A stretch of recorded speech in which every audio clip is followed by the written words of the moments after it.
So it's good to be in the same room with you all again. It's always such an honor and a pleasure to be able to be a small part of this huge program. As a University of South Carolina graduate, I take great honor and pride in being able to come back to my university and do something for them. And then as a professional who makes her living using words, I take great pride in being here as well. So tonight we gather to honor groups and individuals from around the state who have made a difference. They understand the importance of promoting cultural understanding. They have a commitment, a stewardship, and they believe in encouraging all students to read good quality contemporary literature. Because this is a celebration.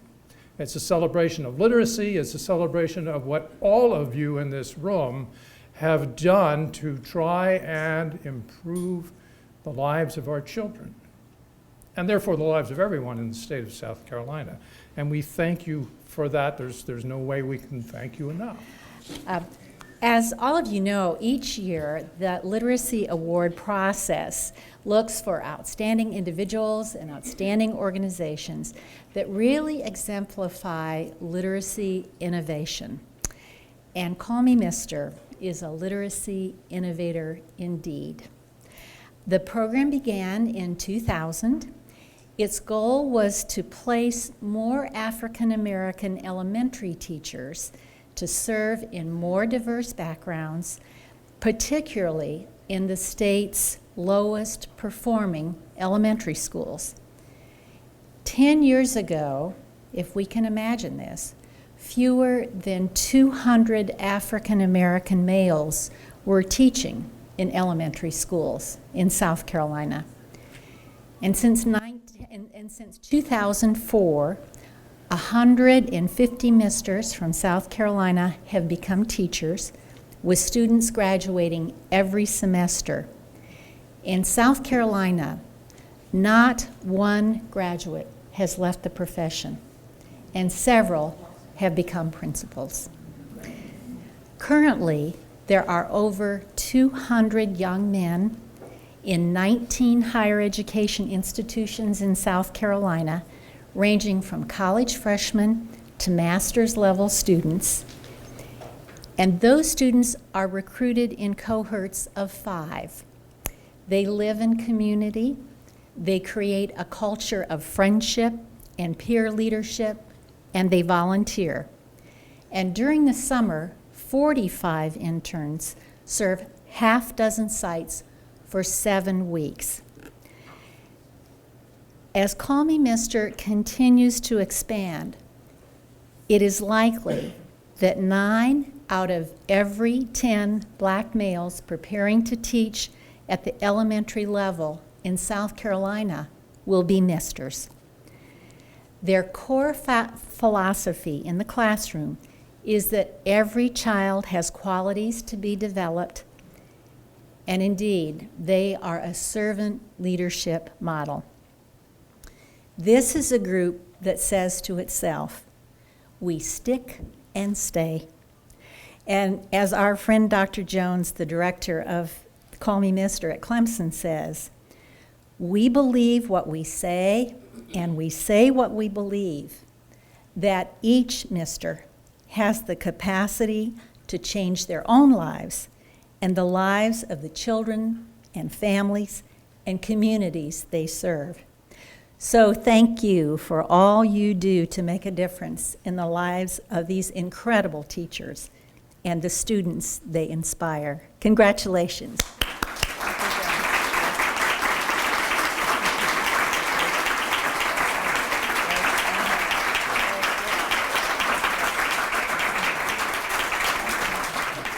Sometimes she's sitting pretty, laughing with Quinny Blue. Other times she waits for Sunday week to come. She might be all around town doing a hair dance or quietly pondering Brownie's book, always bringing joy and magic with her words, black magic, like a star-filled sky. She is Niani's mother. She is Debbie, Loretta, and Douglas's sister. She is the late Colonel Douglas Johnson and Beatrice Johnson's daughter. She is an aunt, a friend, a sister friend, and author of Sitting Pretty, Quinny Blue, All Around Town, Hair Dance, Brownie's Book, and Black Magic. A professor at the University of South Carolina. I present to some and introduce to others Dr. Dianne Johnson.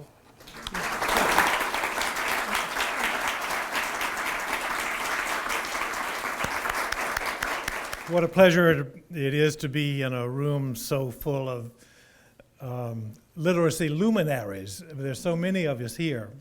When nominations were being accepted for these awards, I knew immediately that I wanted to nominate the wonderful work being done by the literacy volunteers of the Lowcountry, which, by the way, as of a week and a half ago, is now known as the Literacy Center. So the award is going to be to one name, which has it has a new name now. I came to know the work of the literacy volunteers in two ways, both legitimately and illegitimately. I spent some 20 years as a bookseller. Many of my best customers were devoting much of their time and energy to the literacy programs offered by literacy volunteers. It was a logical fit for readers and for the bookshop. And we began to support these volunteer efforts by our wonderful customers. The other introduction was less legitimate, perhaps more accurately, less of my own experience and more of a pained exposure to the terrible necessity for such a program. My reading customers first brought me to the literacy volunteers, but it was the determined efforts of my dear friend, the late novelist Lois Battle, and her commitment to improve the shameful rate of adult literacy in our community that brought me to understand how important and desperately needed this work is, and how central a role the literacy volunteers had to play in it. Founded on St. Helena Island in 1973, the Literacy Center was created to serve both children and adults. The focus of the program shifted to serving the adult literacy problem. Its area of service grew, and the range of adult students changed as well. The increasing numbers of immigrants in our area meant the development of a comprehensive program of English for speakers of other languages. Last year, they served students from 38 different countries. By 1999, the center was serving more than 700 students a year. Having received certification from Pro-Literacy America, the center has made its headquarters in Bluffton, has launched its premier fundraising and social event of the year with its Cooks and Books Gala, and won numerous awards for both the program itself and for the excellence of the management of the organization as a nonprofit. In those 40 years, the Literacy Center has helped almost 10,000 adults reach their goals. And in those 40 years, the Literacy Center has had only 4 directors. I am proud to introduce the 4th director, Jean Hyduck, to receive this year's Literacy Leaders Award for the Literacy Center.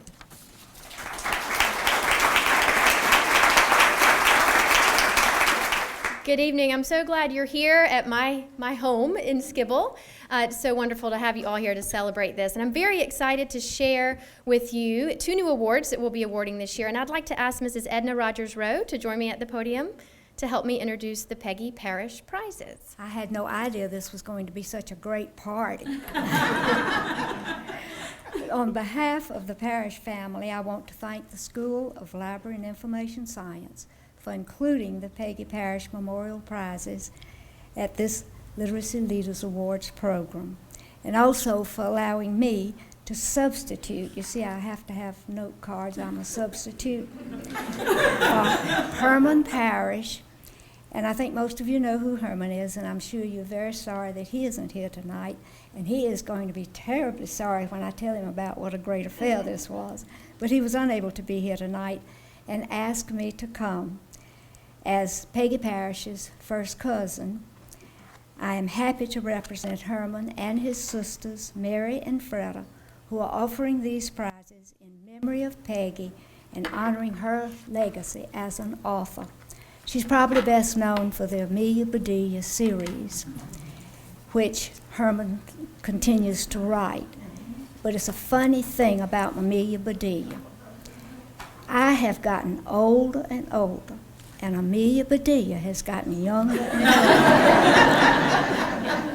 But it gives me great pleasure tonight to present the Peggy Parish Prizes to two remarkable ladies who are continuing the passion of Peggy Parish, demonstrating imagination, creativity, and great energy to help the children of South Carolina, not only to learn to read, but to learn to love reading.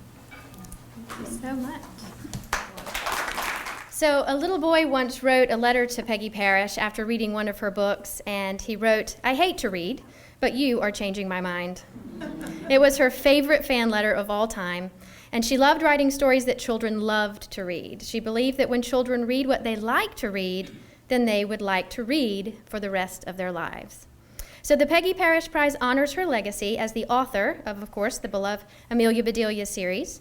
Peggy, if you don't know, was born and raised in South Carolina, graduated from the University of South Carolina, and taught in elementary schools here before devoting herself to writing books for children. Peggy's experience taught her that there's a tiny window of time when a child is most receptive to reading. She believed that if good books and encouragement are given at the right time, then any child would become a lifelong reader.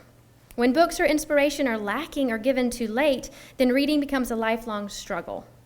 This prize honors individuals, one a public librarian and one a public school educator, who have made a personal impact that increases child literacy in South Carolina. This prize is offered in Peggy Parish's memory by her family. Tonight we honor two inaugural Peggy Parish Prize winners. Each winner will receive $500 from the Parish family, a beautiful certificate, and a complete set of Peggy Parish's Amelia Bedelia books for their library.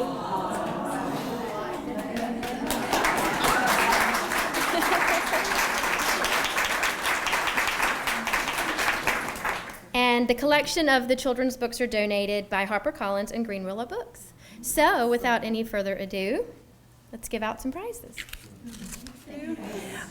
There's really something magical about connecting children and young people with good books. And few people are able to do it and able to do it with style. The lady that I'm going to talk about is indeed stylish. She is a rare person who can work magic with children's literature and readers throughout her whole professional career as a school librarian, media specialist, consultant, and then district director. She has displayed a compassion for the role of libraries and books in the lives of students and with their families for over 25 years. She's had work done, obviously.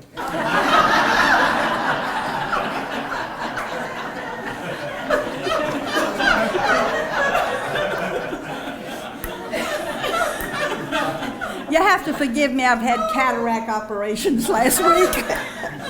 She has coordinated the Richland School District's One Reading is Fundamental, and this program is one of the largest multi-site programs in the country, serving over 12,000 students, and they gave out more than 40,000 books. And these are new books that they give out annually. Now, the RIF program has been awarded and received national leadership and honors under her leadership, and she continues to enhance. Now, she has created Reading Rocks, and I've participated in it year after year, and it is wonderful because she invites the community leaders, nursing, all sorts of people from the community, plus families and children. They all get books, and it is wild. And we have had people like Jerry Pinkney. We've had people that have come that we wouldn't get to meet otherwise, and Ida picks up that phone and they come. So it's really a beautiful event. And it's open to the public and it's for the entire family. And she serves on many committees. Now, one of them is the Richland County, where are y'all, as trustee on the board. She has also, she's on the Book Festival board, and she and I once a year bus in 500 children who receive books and get to be told wonderful programs by all sorts of authors. She does a read-in. Now, if you've ever walked with Ida and children from all over the state media specialists, teachers, librarians, marching with a band, cocky and that tiger. And they walk up, and they go all the way up to the State House, and then they shout out, "Children who read succeed." And those people with money come out and look. And so she's very, very powerful. She serves, as I said, on the library board, on the book festival board. She's a member of the American Library Association, and she assists with the logistics for the Coretta Scott King luncheon there. She was recently elected vice president of the Columbia Writers, and it's my pleasure, my privilege, and I'm delighted to introduce Ida Thompson.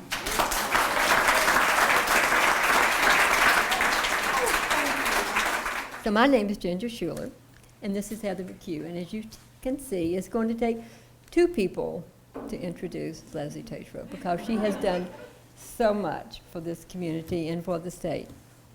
When I first heard about the Peggy Parish Prize, I knew immediately that I had to do something to introduce all of you to her through this, receiving this award. And I started thinking about it, and I started making a list about all the things that she has done, and the list kept getting longer and longer and longer. Really, it was amazing, all the things that she has done. Helen Ann Rawlinson, I think she's here today. She was our deputy director at the Richland Library, and we hired her, Miss Leslie Tetreault, to be the children's room librarian at the main library of the Richland Library. We did not know then that we were in for such a ride. But I started making the list, and I talked to people in the children's room. I talked to people in the various departments of the library. And so we invited those people here, and can you kind of raise your hand and let people see who all are here from the library?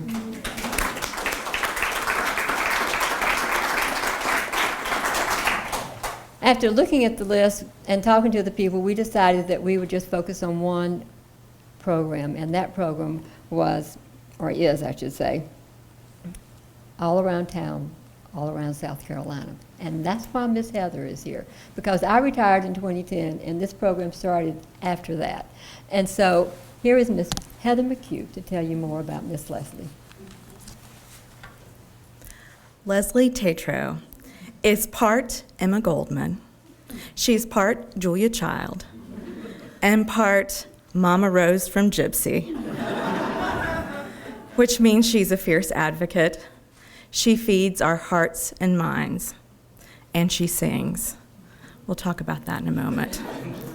Now I'm going to sing, and I apologize for that, but she had a dream, a wonderful dream. And that dream was to bring children into Columbia from all around, even from children that were not far away, so they could experience the wonder of our museum and our library, the wonder of Dianne Johnson, who's over there laughing at me singing. I'm so sorry I had to do that on your special night. Her wonderful work all around town. She wanted them to see the photographs of Richard Samuel Roberts. She worked with Darci McLeod, who was at the Columbia Museum of the Art at the time. So these children came from all around the state, and they're still coming. And they come to the Museum of Art. They tour the portraiture gallery. They hear Dianne Johnson speak and inspire them. They make art inspired by Richard Samuel Roberts' photographs. And then they walk across Assembly Street, and they come and see 130,000 books that are there for them. They eat lunch in front of the wonderful Maurice Sendak mural, and then they have a puppet show. And before they get on the bus, this wonderful woman, Dianne Johnson, hands them a book, gives them a hug, and they get back on the bus to home. And these children now know about the world around them. They know about something beyond their front door. And Leslie gives them that, along with her staff, along with Dianne Johnson, and it makes them hungry for books. It makes them hungry to learn, and it makes them hungry for life. Now, before I get too serious and start to cry, let me tell you one quick story, and then I'll bring Leslie Tetreault up here. When I started, I came from a library, and I'd been doing story time for quite some time, so I thought I was a bit of an expert, but I was observing Leslie Tetreault do story time. And we went along, and I was going, okay, I think I can do this. I can do this. I've got it, okay. And then she pulls out this book, Fox Went Out on a Chilly Night. And she starts to tell the children and parents that this is a folk song, and it's from the 1800s, it's very famous, and she gives them all this background information. And then she opens the book, very dramatically, takes a deep breath, and starts to sing. Fox went out on a chilly night.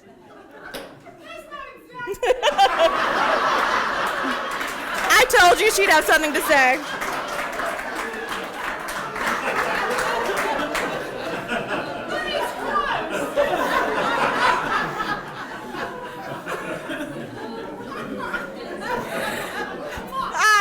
I know. You can correct me. Give me my notes later, Directator. So 2 things. I thought 2 things in this moment. First of all, Walmart is hiring, so that's good to know. And secondly, who is this woman?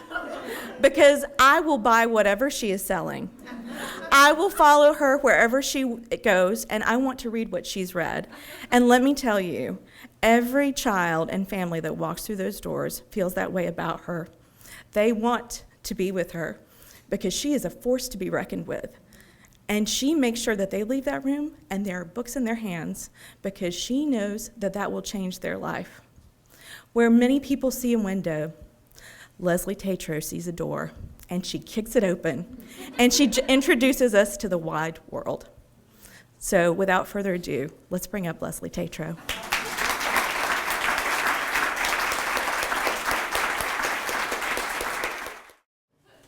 I have learned after 28 years of working at the library that I should never speak extemporaneously. Because in library school, I had a partner. They made you do these group projects, and I had a partner, and I was introducing her, and I wanted to introduce her as the illustrious Tina, but unfortunately I said, and now I would like to introduce you to the lustful Tina. My speech is 7 minutes long. First, I would like to tell you how humbled I am to be one of the first recipients of the Peggy Parish Award, and how honored I am to be in the company of Ida Thompson, who I so admire for standing up for school and public libraries and making sure children have access to the best books. Yes, there are still books. Thank you, Ida, for your service to the children in our community and to the Richland Library. You are amazing, and we love you. Thank you, Herman Parish, wherever you are, for dreaming up this award. There is not a single person in this room who has not known the pleasure of reading the Amelia Bedelia series. The first book was written about a year after I was born, and I giggled at Amelia literally drawing the drapes when asked to close them and cutting holes in the towels when asked to change them. What a wonderful thing for children to see, an adult making a mistake. One could focus on the teaching of homonyms, but I am most struck by Amelia Bedelia's zest for life, her frolicsome good nature. Nothing gets her down, and she doesn't take herself too seriously. Surely a life lesson for us all. Peggy Parish and now her nephew, Herman Parish, give children smart humor that never condescends. What a gift. So thank you, Peggy, for giving us Amelia Bedelia. We promise to keep her on the shelf. I want to thank Ginger Shuler and Heather McCue for nominating me for this award. I will start with Ginger. It is almost impossible to adequately thank the most influential person in my work and life, Ginger Shuler. Ginger taught me everything I know about being a children's librarian, and the best part of what I know about what it means to be human. Her introduction of me to what was then known as RCPL taught me that children deserve the very best in books, art, programming, and library experiences. She brought me up when I was just a pup. 28 years ago when she hired me. Every day I could not believe my good fortune to be mentored by this passionate, caring, smart woman who was so patient and kind and loving and listened to me talk about all these men I was dating. Yes, my husband, you will come later. She taught me what we now call our Richland Library's 5 standards of engagement before they were ever put into writing. I learned how to read aloud, how to make families, teachers, everyone who visited the library feel welcome. She always said, if the people who visit the library see you and the staff having fun, they will want to be here. It really struck a chord with me. I watched her greet children. Good morning, boys and girls. How are you today? Good morning, boys and girls.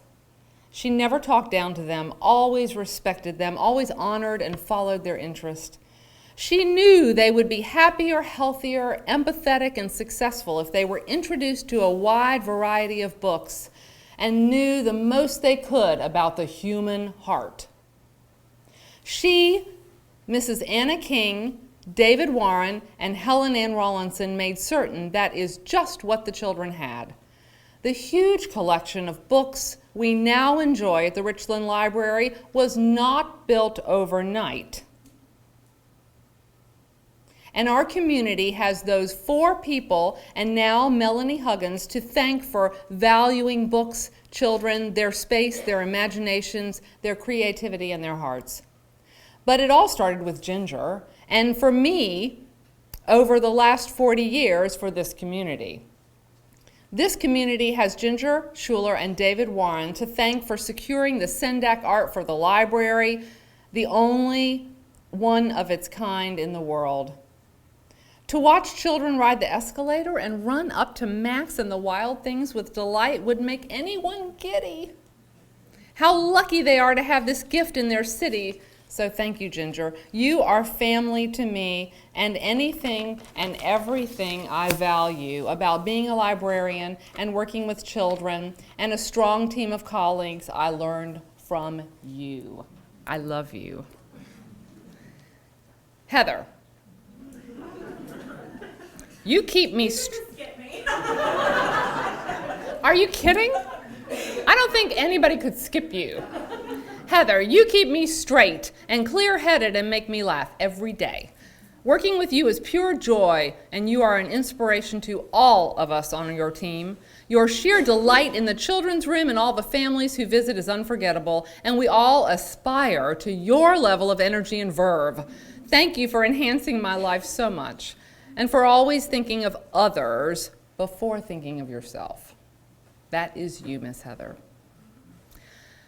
Now, in the same job I had when I started in the small but cheerful children's room at 1400 Sumter Street, I cannot believe my good fortune to work with such a talented group of children's room colleagues.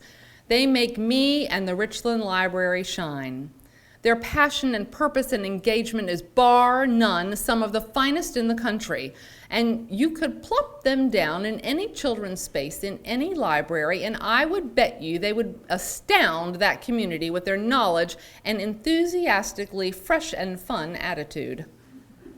I wake up every morning looking forward to going to work, and I believe they do too. Not many people can say that. 2, and I want you to stand when I call your name. Rebecca Thomas, Jenny Dilworth, I know you're back there hiding, there she is. Heather McCue, Sarah Schuster, Sherry Williams, Emily Johansson, Laura Rogers, who could not be with us, she's leading a program tonight at the library, Ashley Warthen, Jessica McLean, Morgan Ryan, Bob Bowl, who could not be here, Beth McGuire is here, Beverly Triber is here, Megan Cantrell, Heather Langdale, Christine Clark, Monica Swafford, Kathleen Whittle, and Cindy Rollins. Thank you all for all you do every day to put books into the hands of children and improve the quality of life for everyone who visits. I'm almost done. I learn so much from you every day. You enrich my life in ways too numerous to mention. It is the truth, and you are the real heroes. They make me shine. Thank you for your contagious enthusiasm and making work so much fun. Now to Dianne. I want to thank Dr. Dianne Johnson, author Dinah Johnson, for so generously, and I mean generously, sharing her time and talent with all the children across the Midlands who came for all around town, all around the state. Everyone who watched your presentation to those children and listened as you shared your books and life experiences as an author was charmed and inspired beyond measure. When I looked at the faces of the children who you hugged as you handed them an autographed hardback copy of All Around Town, the photographs of Richard Samuel Roberts, their joy and your love for them was palpable. Thank you for doing so much more than you were asked to do. Thank you for signing so many book plates that your hand cramped. Thank you for walking from the museum to the library with the children, for staying to give each child a book and a hug, for writing books that celebrate the Black experience. All of South Carolina is fortunate to have you call South Carolina home. Now to my sister, and then my husband, and then I'm done. I want to thank Lanty Slenzak, my beautiful and youngest sister, for traveling here tonight from Mount Pleasant. Much of my early picture book love came from reading aloud to her, since I was 14 when she was born and begged my mother, who cheerfully agreed, to let me take care of her.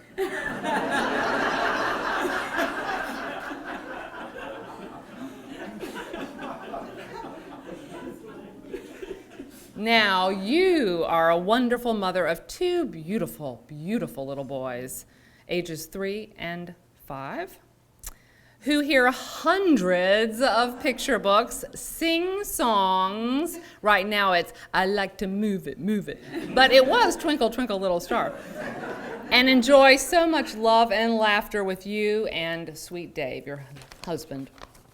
Finally,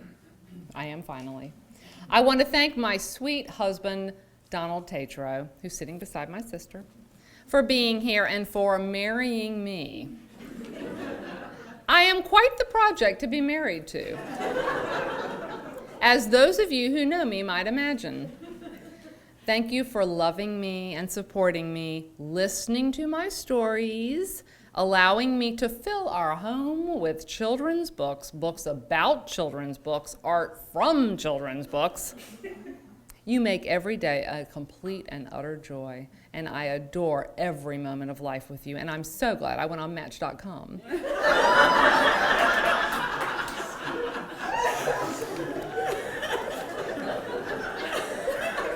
Thank you all so very much. There's no way, Leslie. Okay, I've got 2.5 minutes. Thank you all for coming out tonight and helping us celebrate these literacy crusaders in the truest sense. Let's congratulate them all again. Can't do it without them.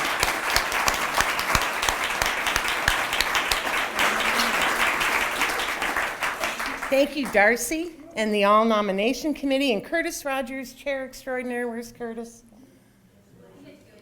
Oh, he's done a fabulous job with the committee. These awards are only part of our effort to eliminate illiteracy in South Carolina. Our literacy initiative starts with the School of Library and Information Science, where we educate the library and information professionals who ensure that everyone has access to the information they need and they can read it. The basic building block to this endeavor is literacy. Our faculty, staff, and students understand the importance of telling this story and work to improve the ways we measure the success of these stories. Please thank them for me and let them wave as we thank. This is the faculty, staff, and students of the School of Library and Information Science. And they are the rocks, I'm telling you. Tonight we are so honored to present the first of the Peggy Parish Prizes and thank Herman Parish and his family for making this happen. We especially appreciate Edna Rowe and her lovely husband for being here tonight with us. Thank you, and tell Herman we miss him. The other piece of our initiative and our mission to eliminate illiteracy in South Carolina is this beautiful center that you're in. This is Skibble, and like the dean said, when we have food, it's Skibble and Bits, and it's really, really fun. This is the premier evaluation site for all of South Carolina and the Southeast in some cases, for all current children's books. You are all welcome to come back here anytime you want. You can check out books, you can get the recommendations of the professional staff, and we would love to see you come back, even though there's not a party, there's books. And in addition, they do all of the evaluation of the current books. They also have a new imprint with the University Press called the Young Palmetto Reader.